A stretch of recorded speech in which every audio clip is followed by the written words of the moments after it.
Ladies and gentlemen, the Governor of Louisiana, the Honorable Jeff Landry.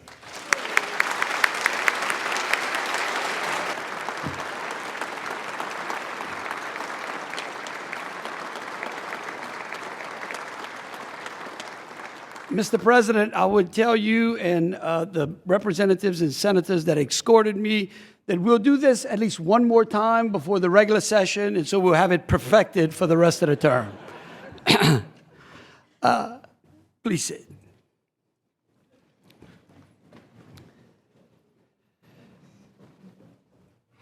Mr. Speaker, Mr. President, members of the House and Senate, thank you for your cordial welcome. May I begin by recognizing on this day Dr. Martin Luther King, whose moral fortitude and spiritual inspiration allowed millions to live the American dream. And I would like to begin with one of my favorite quotes of his many, that the ultimate measure of a man is not where he stands in the moments of comfort and convenience, but where he stands at times of challenge and controversy. Our state's DNA is directly connected to the diverse and varied relationships that we all share with one another. Diverse relationships between our friends, our acquaintances, our neighbors, our old classmates, our coworkers, our caregivers, our colleagues, our family, and each other right here in this room. For our culture is built upon relationships. And we are here today because we have inherited the issues that others have laid at our feet. So let us accept that task. Let us do the work that is incumbent upon us so that we can move towards solving much larger problems for the people of this great state. Now,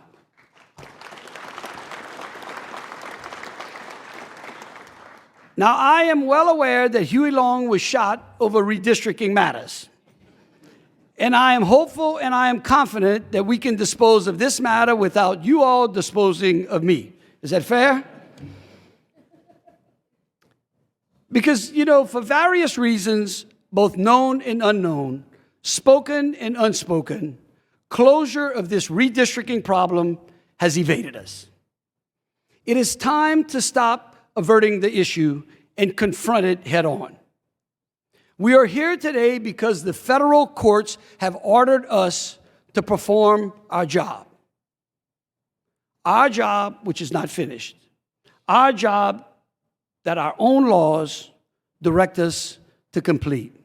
And our job that our individual oaths promise we would perform. To that end, I ask you to join me in adopting the redistricting maps that are proposed. These maps will satisfy the court and ensure that the congressional districts of our state are made right here in this legislature and not by some heavy-handed federal judge.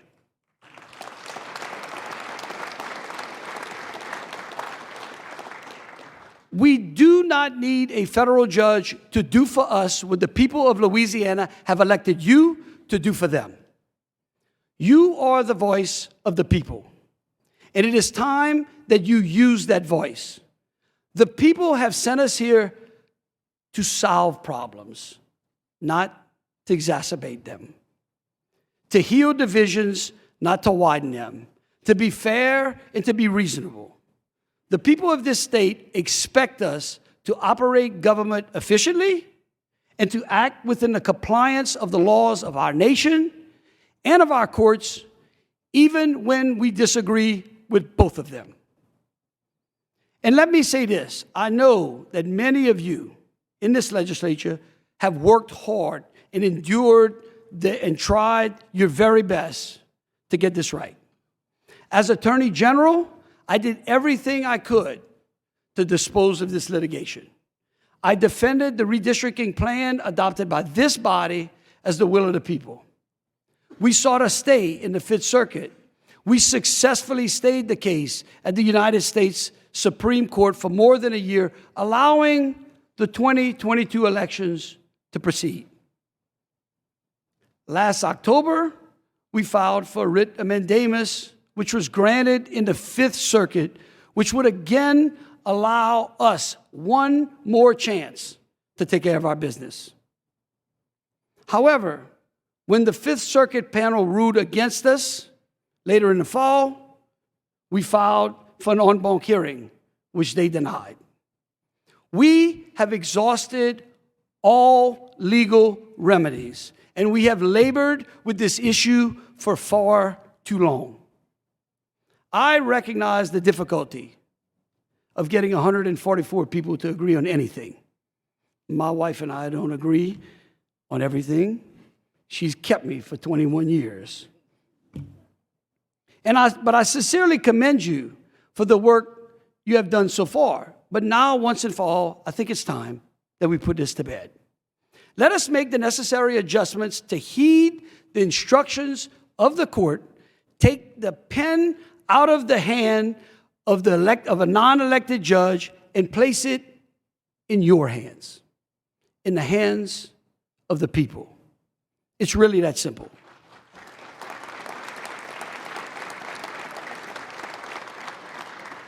I would beg you, help me make this a reality in this special session for this special purpose on this special day.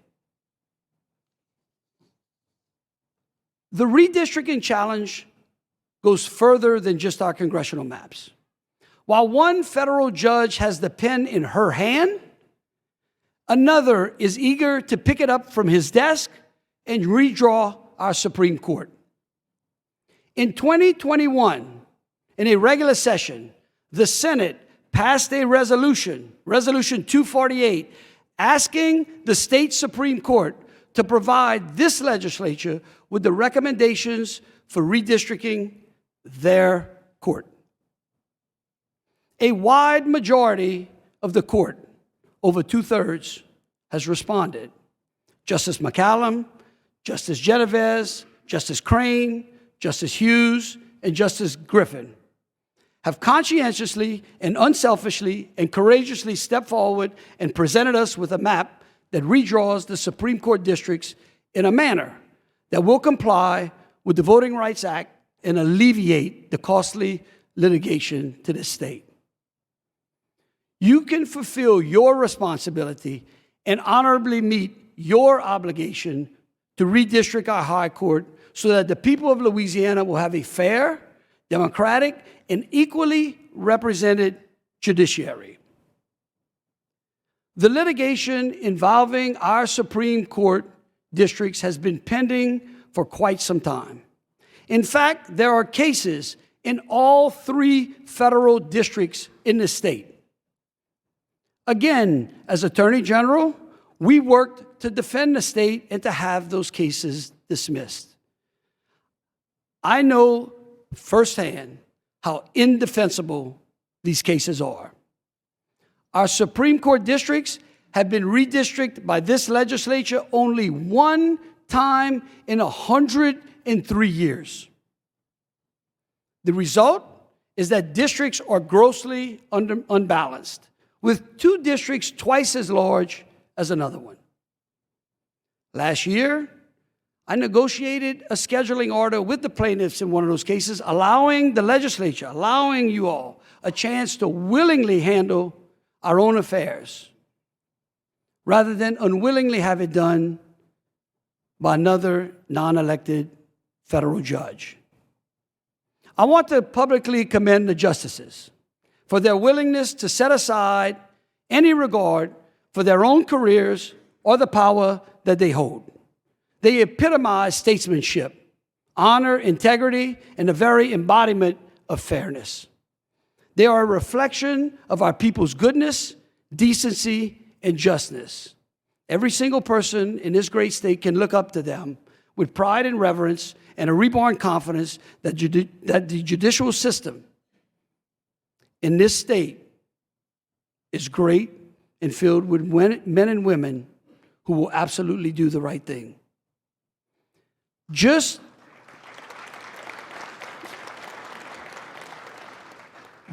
as we would respect and honor and comply with any decision reached by such a majority of this court. I ask you to respect that and adopt the court's redistricting map and allow the first seat to be filled this fall. Now, every voting age citizen in Louisiana may or may not join a political party of his or her choosing. It is a choice. It is their freedom. But if you choose to join a political party, it certainly is only fair and right that you have the ability to select your party's candidate for office without the interference of another party or without the distraction and the interference of a convoluted, complicated, and extended ballot to wade through and to decipher.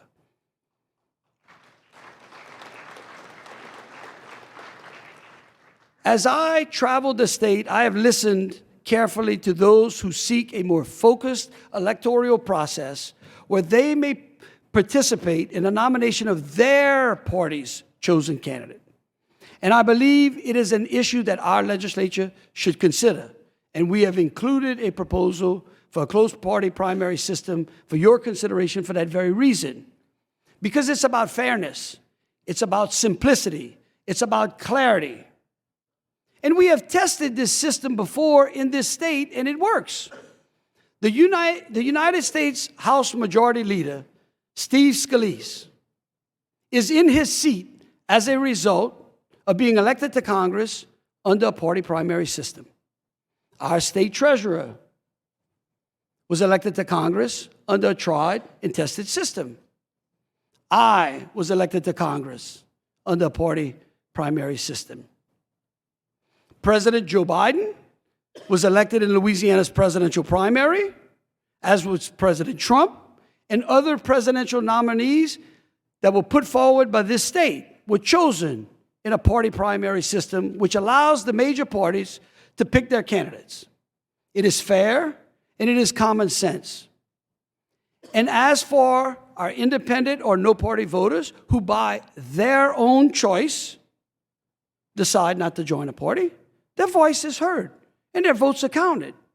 Counted on a simpler, shorter, clearer November election ballot containing generally one Democrat, one Republican, and ballot qualifying independent candidates. Some things make Louisiana unique: our food, our music, and our culture. These are sources of our pride. However, our jungle primary system is the only one of its kind in this country. It is a relic of the past, which I believe has left us dead last.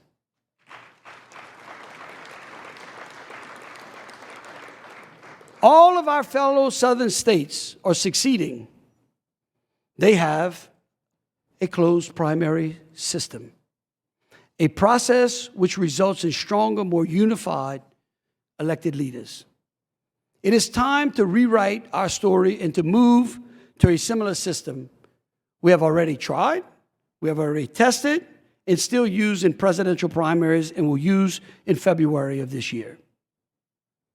As we work on other electoral reforms with these redistricting maps, now is the time to also deal, I believe, with this common sense change.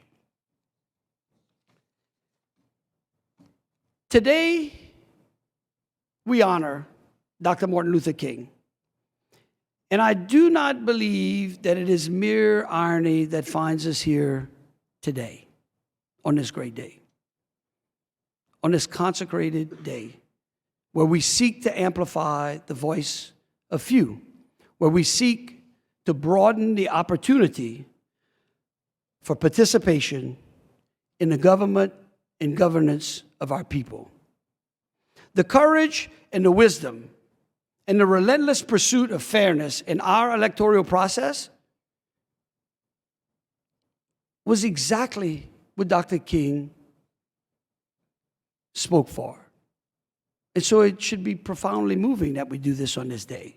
In fact, his words in 1968, I believe, are wholly appropriate 56 years later at this very hour, where he said, "The arc of the moral universe is long, but it bends towards justice."